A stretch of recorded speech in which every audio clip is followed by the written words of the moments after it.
One man set humanity back centuries and is still regarded as a hero. It started to go downhill when in 86 BC, Roman general Sulla laid siege to Athens. The city was already on its knees, weakened by internal strife. But the real tragedy, the Library of Athens, a treasure trove of scrolls and manuscripts, poof, gone. This wasn't just a Greek hub of learning. It had works from Egypt, Persia, and beyond. Philosophy, medicine, early science, and ancient Wikipedia.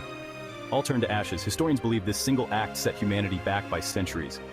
Imagine if those insights had survived. Our understanding of the universe, math, and even human anatomy could have evolved much sooner. Sulla might be hailed as a hero in Roman history, but this event? It's a haunting reminder of how fragile knowledge is in the face of war. Knowledge lost to the flames, and humanity paid the price.